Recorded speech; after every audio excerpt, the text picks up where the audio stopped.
if you're part of the innovation scene, you know all the other people in the innovation scene. Simple as that.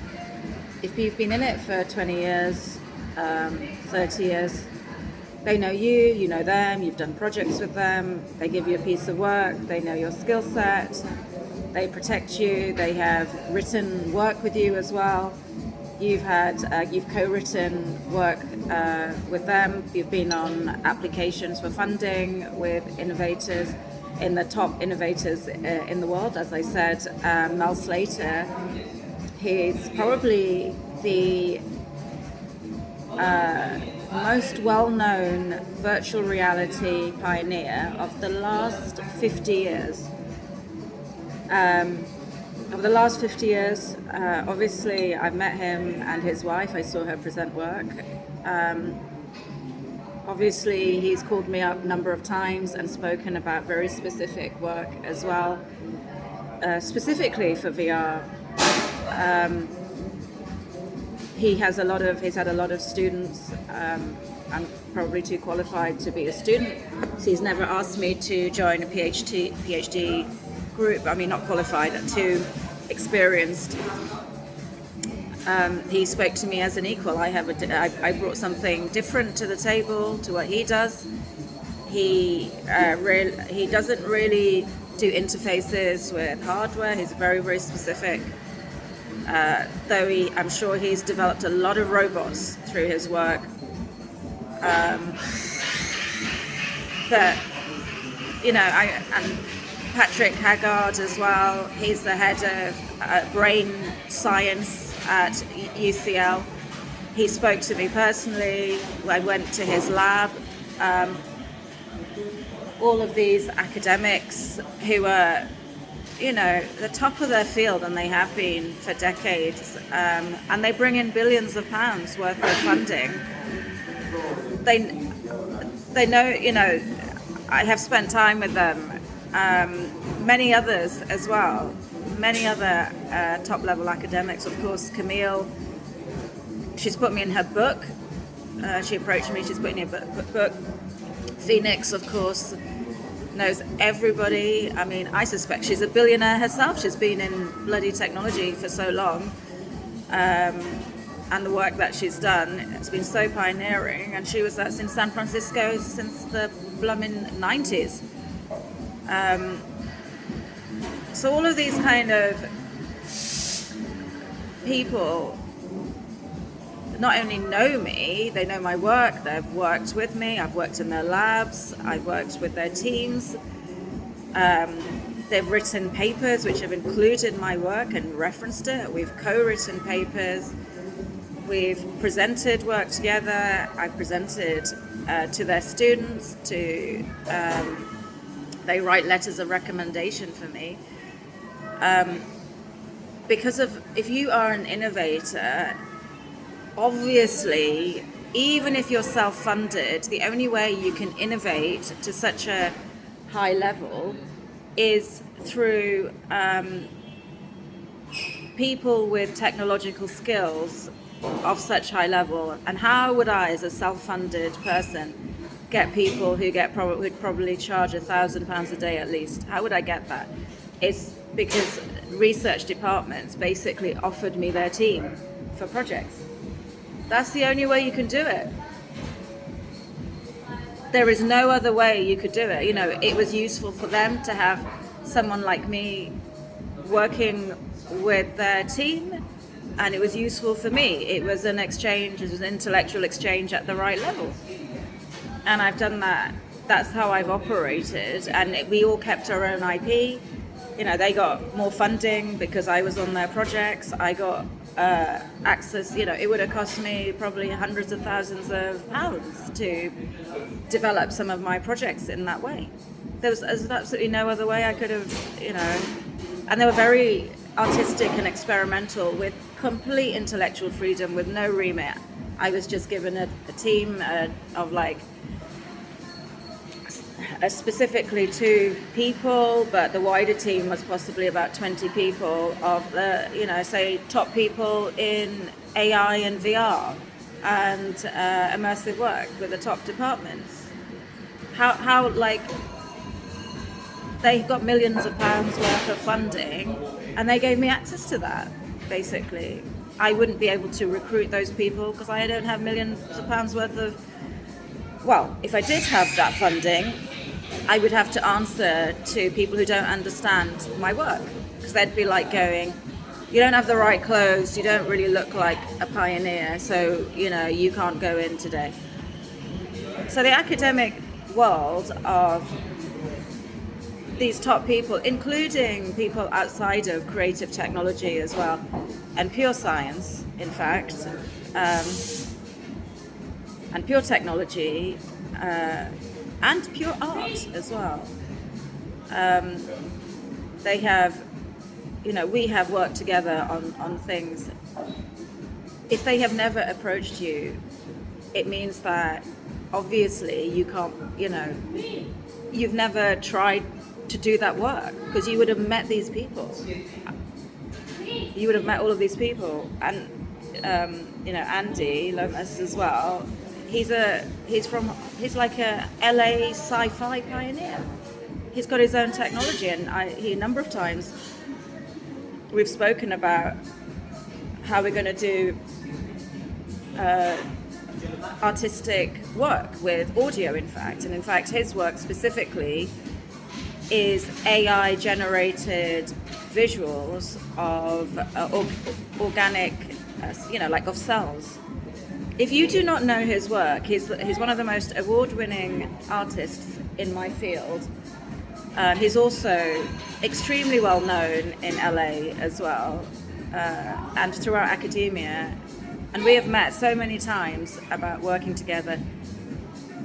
He has saved my projects before now, and he has, and he was actually the first person I told him when I said I was being attacked by Unit 9, because I was doing a presentation and he was doing a presentation, and I said to him,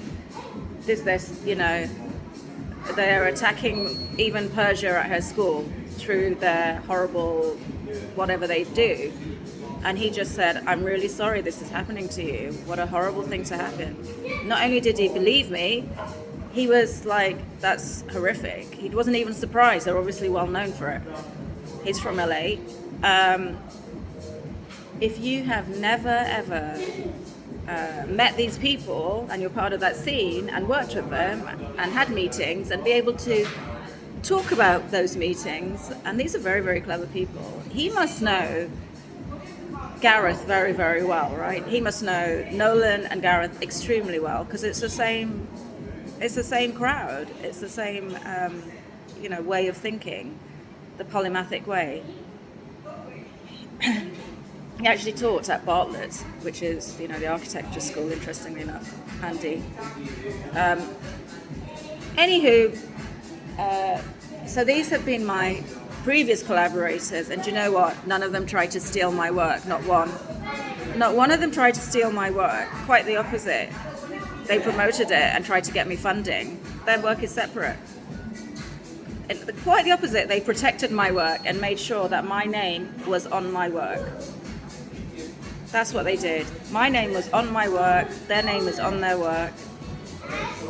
They did everything to make sure that they created a space for me in an industry where, people continuously try and smash up that space. You can ask any of them. They were the first people, when I was unlawfully detained in the ward, they were the very first people to go, well, this is because of, you're educated female and you're just being attacked by right-wing supremacists because they don't like educated females. Simple as that. I didn't even say it was the blooming Muslims or the Arabs. They just said straight off, it's white supremacists. Happened to them. Happens in the US. And that's all it is. Welcome to being a female pioneer. And they're white. Phoenix is American, white American, and she's from San Francisco. She worked in San Francisco, and she got the same crappy behaviour.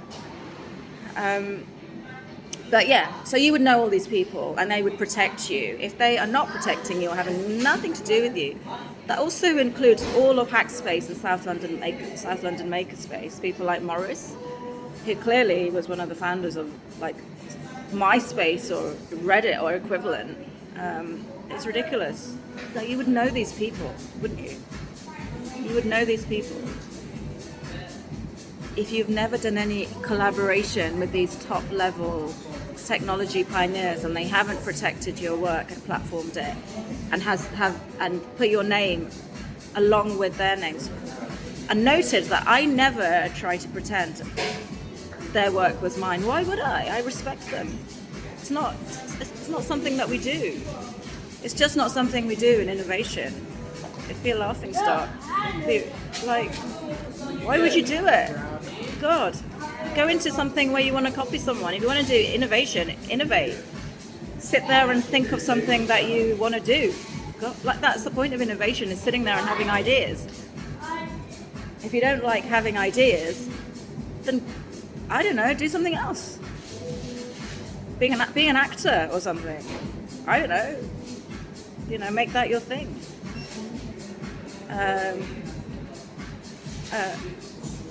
I get a lot from innovation and ideas and inventing and storytelling and creativity. It makes me very excited in life, and I love those people in that industry. That's it. I love talking to these people. They have fantastic ideas. Sometimes they inspire me, and I always credit that as well. I talked about Anna Dimitri's work, and she did a lot of stuff with fish gene, which lit up, and kind of genetic engineering, and put it into different artwork. That was one area of work that she looked into, and I tried to do that myself as well. I didn't go very far with it. That's her. She does more genetics stuff in that way. And yeah, good for her. Cool. I've got a biochemistry degree. I haven't really done much genetics work within my work. Who cares? But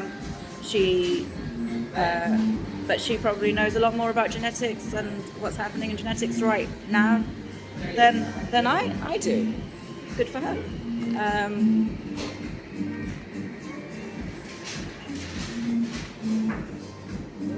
That's why she does workshops on that, and I do workshops on more about sort of software, like hardware to software, and textiles and prints and things which are more sort of have visual aesthetic, because that's what, you know, we do different things. I could copy her work and say, well, I've got a biochemistry degree, so I'm going to steal all of Anna Dimitri's work, because if I sat there, I could have thought up all her ideas, because she does medical type stuff, and I should be doing that, and I could legitimately do that. But I haven't, because that would be stupid. She's pioneered that work. I haven't been interested in it. I've done something completely different, haven't I? I've got plenty of doctors in my family to develop sort of medical type art or narratives. But I have gone for visual aesthetics because I make pretty work. That's what I do. I like pretty things. I do pretty work. And for me, it's really important to make extremely feminine work, even if it's technical. You know, completely different types of artwork. Phoenix does whole, like, she's more like gaming stuff. She's developed a lot of work around accessibility, hardware, around how to compensate for RSI, for instance, and created interfaces, like different types of interfaces. That work is really really commercial. Like, she develops that. She's, 10 times a billionaire. I'm sure she knows that. So, our work is completely, like, the three of us there, completely different. What we offer what we put to the table That's what we do. for instance.